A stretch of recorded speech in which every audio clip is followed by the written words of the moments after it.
हाल ही Qatar में भारतीय navy के 8 पूर्व ऑफिसर्स को फांसी का सजा सुनाया गया। ये ऑफिसर्स भारतीय नेवी से रिटायरमेंट के बाद कतर में नौकरी कर रहे थे।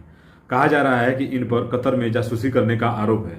हालांकि कतर गवर्नमेंट द्वारा ऑफिशियल रूप से इन पर लगे चार्जेस को अभी तक रिवील नहीं किया गया है, यानी कि किसी को यह पता नहीं है कि इनका अपराध क्या है। यह न्यूज भारतीयों तथा भारत गवर्नमेंट दोनों को चौंका कर रख दिया। भारत सरकार अब इन ऑफिसर्स को बचाने के लिए क्या क्या कदम उठा सकता है, आइए देखते हैं।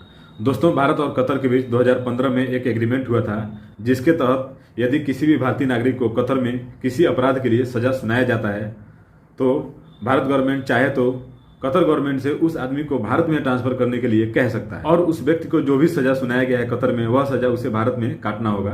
तो इस आधार पर भारत गवर्नमेंट चाहे तो कतर गवर्नमेंट से इन ऑफिसर्स को भारत में ट्रांसफर करने के लिए कह सकता है। चूंकि इन ऑफिसर्स को मौत का सजा सुनाया गया है तो कतर गवर्नमेंट इस बात के लिए एग्री करता है कि नहीं, यह देखना होगा।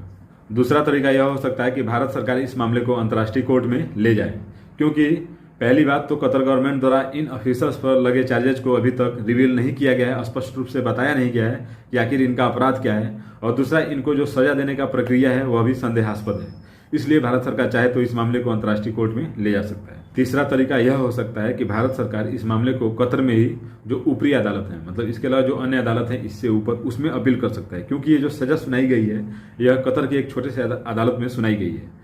तो जैसे भारत में निचले अदालत में कोई सजा सुनाई जाती है तो उसे ऊपरी अदालत में, उसके बाद हाईकोर्ट में और अंततः सुप्रीम कोर्ट में अपील किया जा सकता है, वैसे ही इस मामले को कतर में ही उससे ऊपर वाले कोर्ट में अपील किया जा सकता है। अब भारत सरकार इन ऑफिसर्स को बचाने के लिए कौन कौन से स्टेप्स लेती है यह तो आगे देखना होगा।